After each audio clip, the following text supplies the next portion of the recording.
Hello, ladies and gentlemen, and everyone above, below, or in between. Welcome back. And it is an interesting question. Topic right here. This is by Martin Brodell. Will Trump disband the CIA?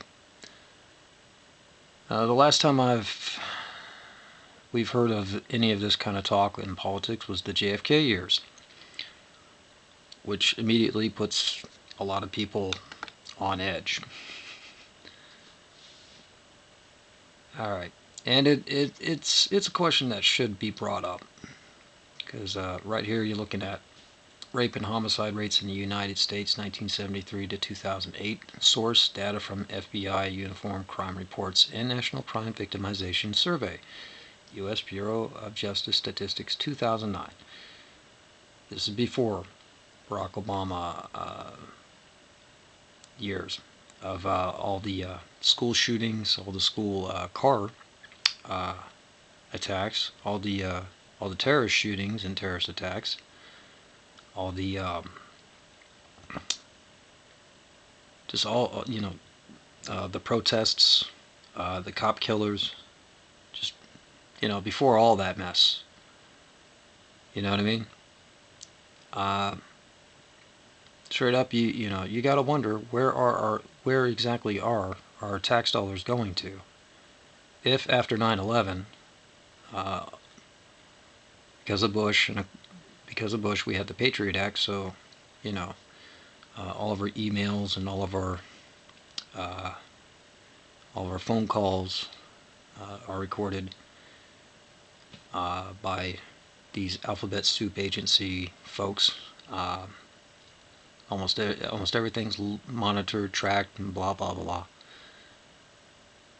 Where are the tax dollars going to, and why are we paying them if after Barack Obama gets in office, it's nothing but terrorist city?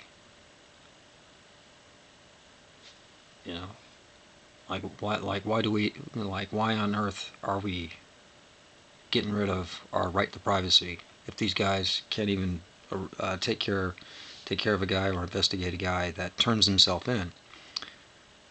If the backstories behind the recent terrorist event at the Florida airport, if any of the backstories behind that guy are true, I don't know. But thankfully he was captured alive, so we'll be able to figure out something.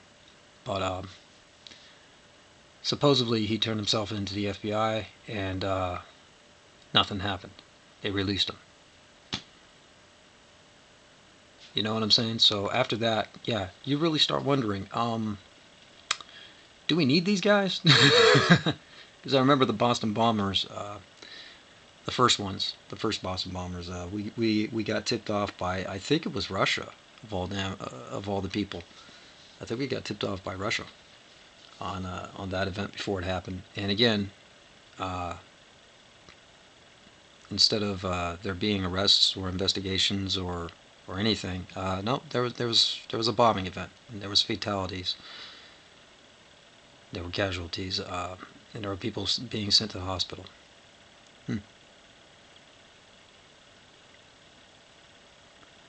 So yeah, that's an interesting little topic to bring up right around now. I didn't expect these conversations to be happening until well after Trump was in office.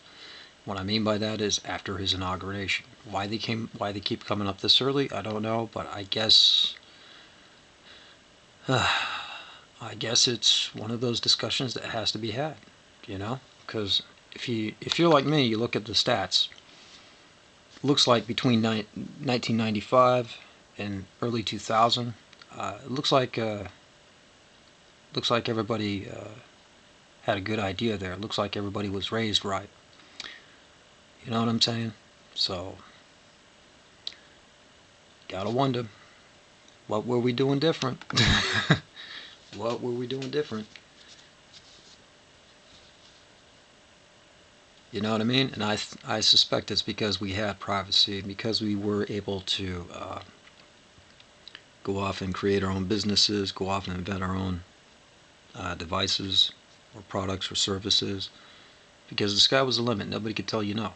You know what I'm saying? People were prosperous. There was less gatekeeping, if I remember correctly.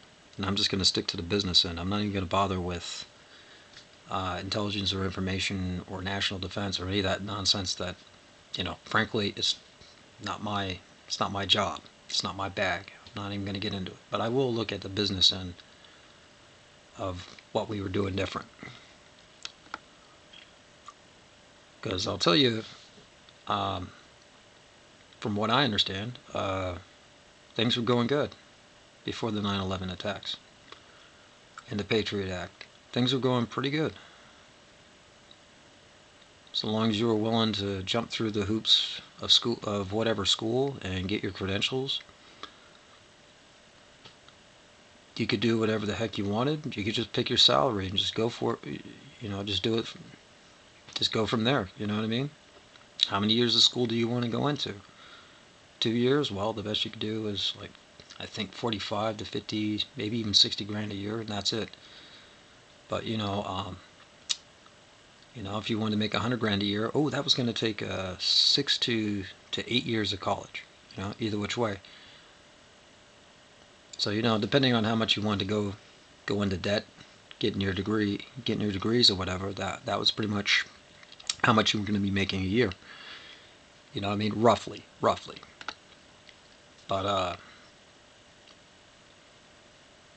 straight up, what are we doing different? We're importing people from different countries. We're encouraging folks to not do business in America. We're shutting down all the mom and pop businesses, taxing them to death with the Obamacare nonsense, and straight up just forcing people to do business outside the country, build outside the country, etc., etc., etc. And we're just bringing in a bunch of foreigners from other nations that clearly hate us. And they don't even want to assimilate into our culture. Kind of strange, folks. Kind of strange. And then not long after, we have a bunch of terrorist activity. Oh, gee. Who would have guessed that? So, yeah, the question does come up, what are we paying these guys for? I don't know. But I hope everything turns out well. I hope... I don't know if Trump will disband this particular group of people or this kind of business. I don't know. I really don't know. But I very much hope that there's some sort of alterations that are put in play.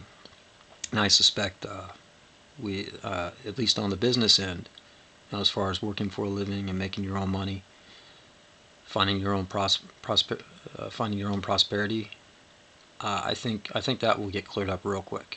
As far as this nonsense and some of the amazing crimes that we've seen in recent years, I don't know. I think some things are, I think some changes are going to happen, and I'm pretty sure that it will be for everybody's benefit. But this is a job that I have no clue about. This is a world that I have no clue about.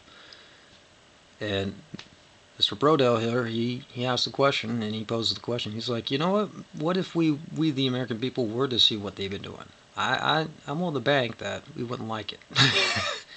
And I suspect he's probably true on that. But anyway, for right now, I got my fingers crossed for everything turning out for the best. Got nowhere to go but up, folks. Nowhere to go but up. 100 million people out of work, and we hired a businessman to run the country, so I don't see it. I don't see how anything could go wrong, but I've been wrong before. So anyway, fingers crossed. And that's going to be the end of it today. Like I said, check out Sticks, Hex, and Hammer. He does a current document on the CIA and FBI or whatever alphabet soup gang that he's been doing business on, and he's been doing a couple programs on them. So go check out that. I would recommend a couple of other folks, but for right now, nah, I'm not gonna bother. Martin Brodell, Sticks, Hex, and Hammer, 666, and that should do it for right now. Good luck to all. Good luck on your projects. This is going to be Fox Gibson signing out. Yeah. What do I miss about the early 2000s?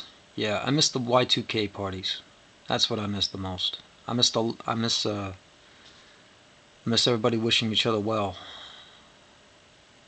every year. That's what I miss. That's what I miss. And that's a hashtag for another day. Good luck. Peace out.